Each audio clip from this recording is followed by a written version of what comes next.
Hello दोस्तों, मेरा नाम डॉक्टर रमेश है। मैं स्पोर्ट्स फिजियोथेरेपिस्ट हूँ। मैं आज यहाँ आपके सामने आया हूँ टेनिस एल्बो की एक कंडीशन को लेकर।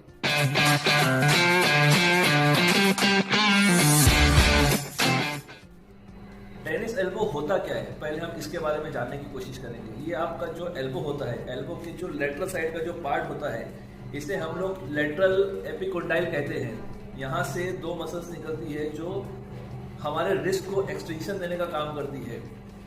उसमें से एक मसल्स का नाम है एक्सटेंसर कार्पा रेडियलिस ब्रेविस और लॉन्गस। ये दोनों मसल्स जो है हमारे रिस्ट को जो है एक्सटेंड करने का काम करती है। नॉर्मली क्या होता है, ये होता कैसे है, मैं आपको ये चीज समझाता हूँ। रिस्ट के रेपिटेटिव एक्सटेंशन मूवमेंट की वजह से, ये मूवमेंट की वजह से जब बार बार हमको इस मूवमेंट को करना पड़ता है, इसकी वजह से ये दोनों मसल्स के अंदर एक तरीके का रगड़, एक तरीके का फ्रिक्शन पैदा होता है, जिसकी वजह से यहाँ पर एक इन्फ्लेमेशन आ जाता है। आपको इस जगह पर जो है पेन फील होगा। यहाँ पर आपको एक इन्फ्लेमेशन आ जाएगा, जिसकी वजह से बहुत ज्यादा सीवियर या कभी कभी हल्का दर्द भी महसूस होता है।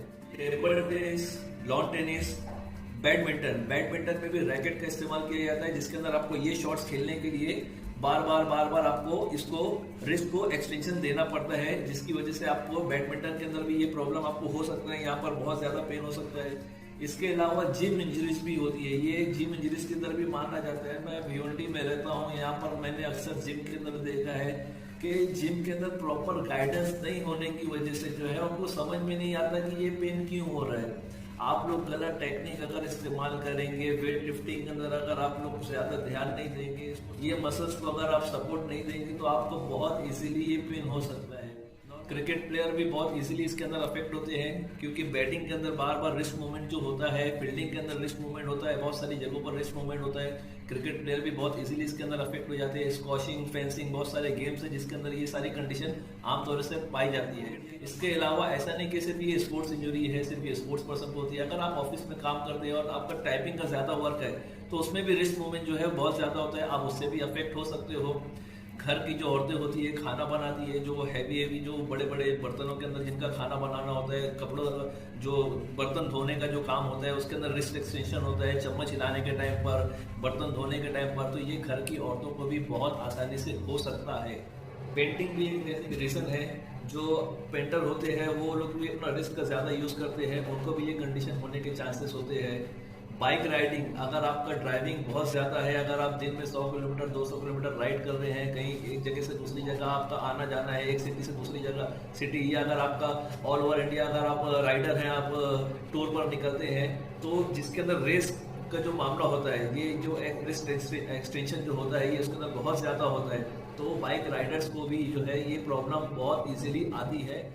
ये सारी चीज़ें हो गई कि किन किन लोगों को ये हो सकता है। अब तक तो आपको ये बात समझ में आ गई होगी, टेनिस एल्बो में सिर्फ टेनिस एल्बो टेनिस प्लेयर्स को नहीं होता है। किसी भी तरीके का व्यक्ति जिसका रिस्ट का इस्तेमाल ज़्यादा है, वो इस कंडीशन से बहुत इजीली अफेक्ट हो सकता है। अब हम बात करेंगे पेन के बारे में। इसके अंदर पेन किस तरीके का होता है। जब ये पेन बहुत ज़्यादा बढ़ जाता है, तो आप किसी भी एक ग्लास ऑफ वाटर भी जो है ना, आपको उठाना इतना ज़्यादा डिफिकल्ट लगेगा, जैसा कि ये कि 15 to 20 kg का वेट हो। आप एक ग्लास ऑफ वाटर भी यहाँ से उठाकर वहाँ नहीं रख सकते। इस कंडीशन में आपको पेन हो सकता है। और कौन कौन सी चीज़ में आपको डिफिकल्टी आएगी वो भी मैं आपको बताता हूँ। जैसे कि अगर आप कोई स्पोर्ट्स खेलते हैं, तो हाथ में बैट पकड़ना, रैकेट पकड़ना, या कोई चीज़ को टाइटली ग्रिप करना, जैसे कि केटल बेल हो गया, या कोई भी हैवी चीज़ हो गई, उसको आपको लिफ्ट करना या टाइट पकड़ना, वो सारी चीज़ों में भी आपको दिक्कत महसूस होगी। कभी कभी दरवाज़ा खोलने में आपको दिक्कत होगी, कभी कभी किसी को हैंड शेक करने में आपको दिक्कत होगी, कभी कभी ये पेन यहाँ से उतर कर आपके फोरआर्म तक भी जा सकता है, और जिसकी वजह से आपके पूरे फोरआर्म के अंदर पेन स्टार्ट हो जाएगा। और ये काफ़ी वक्त तक रहने के बाद अगर आपने इसके ऊपर ध्यान नहीं दिया, तो आपके जो फोरआर्म मसल्स है वो भी वीक हो जाएंगे।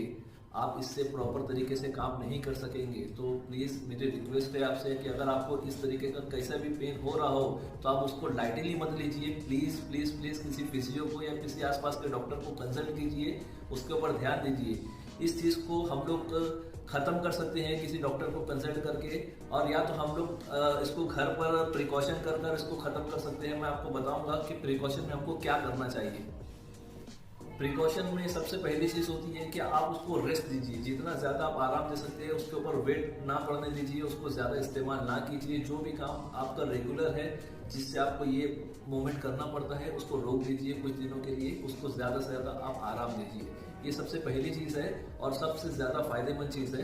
अगर आप उसको वहाँ पर रोक देते हैं, उसको आराम दे देते हैं, तो ये 50% पेन आपका जो है ना इसी तरीके से कम हो जाएगा। सेकंड प्रिकॉशन आता है ब्रेसिंग।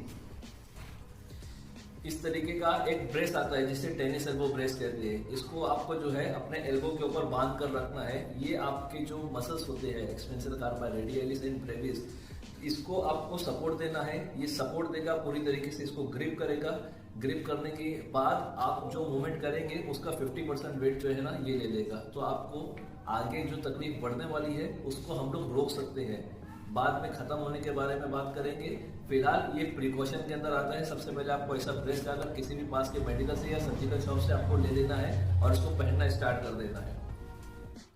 थर्ड प्रिकॉशन ये है कि आपको बेड टेक्निक का अवॉइड करना है। बेड टेक्निक मैं आपको समझाता हूँ। बेड टेक्निक होती क्या है। आप इस वीडियो में देख रहे हैं, मेरे पास जो है 5 kg का केटल बेल है। अगर किसी इमरजेंसी में मुझे किसी वेट को यहाँ से उठाकर वहाँ शिफ्ट करना है इमरजेंसी में, तो आपको क्या करना है कि आपको इस वेट को, यानी कि मान लीजिए कोई भी बकेट है या कुछ और चीज़ है जो जिसके अंदर वेट है, आपको इसको ऊपर से इस तरीके से नहीं पकड़ना है। अगर आप ऊपर से इस तरीके से पकड़ोगे तो आपके जो रिस्ट एक्सटेंसर्स है वो यूज में आएंगे, जो मुझे जो है एल्बो की जगह पर पेन कर सकते हैं। तो आपको इसको क्या करना है, मेरे जो फ्लेक्सर्स है फोर आर्म के, उसे यूज करके जो है नीचे से हाथ को इस तरीके से पकड़कर वेट को उठाना है। तो आपको जो है वहाँ पर पेन फील नहीं होगा। लेकिन ये आपको मैं बार बार बोल रहा हूँ कि आपको इमरजेंसी में ही करना है। आपको वेट उठाना है, जैसे कोई भी चीज़ें अवॉइड करनी है। अब हम बात करेंगे इसके ट्रीटमेंट प्लान के बारे में। सबसे पहले आपको क्या करना है, जैसे ही आपको दर्द महसूस हो उसी दिन से, उसी वक्त से जो है ना आपको वहाँ पर आइसिंग, बर्फ का जो आइस बैग होता है वो आपको लेकर आना है मेडिकल से और उसको कंटिन्यूसली लगाना शुरू करना है। ये आपको किस तरीके से लगाना है, इसको जब लगाना स्टार्ट करेंगे तो कम से कम 15 से 20 मिनट जो है इसको लगाना है एक बार में। हर 4 घंटे पर आपको इसको रिपीट करना है 15 से 20 मिनट। कम से कम 2 से 3 दिन इसको आपको लगाना है, बर्फ लगाना है। सेकंड चीज़ जो आपको करना है, सबसे पहले किसी एक फिजियोथेरेपिस्ट को, आपको आपके पास में जो भी नियर बाय आपको एक फिजियोथेरेपिस्ट होगा उसको जाकर कंसल्ट करना है। वो आपको अल्ट्रासोनिक थेरेपी और टेंस मशीन लगाना स्टार्ट कर देगा, जिसकी वजह से आपकी जो कंडीशन है वो रिकवरी प्रोसेस में आ जाएगी। कुछ एक्सरसाइज वो आपको वहाँ पर स्टार्ट करेगा जो आपको घर पे कंटिन्यू करना है। मेडिकेशन की अगर हम बात करें तो इस कंडीशन के अंदर anti inflammatory, non steroidal anti inflammatory drugs NSAIDs जिसे नॉर्मली तौर पर कहा जाता है, ये स्टार्ट किया जाता है, जिसके अंदर नेप्रोक्सिन, आइबुप्रोफेन, एस्पिरिन जैसी मेडिसिन नॉर्मली दी जाती है। पर मेरा सजेशन आपको ये है कि आप खुद से ये मेडिसिन मेडिकल से जाकर ना लें। किसी भी आपके पास के फैमिली फिजिशियन को, किसी भी MD को आप दिखाकर कंसल्ट करके जो है ये मेडिसिन जल्द से जल्द लें और फिर किस तरीके से लेना है वो जल्द से जल्द आप स्टार्ट कर दीजिए। जल्द मिलेंगे। Thank you.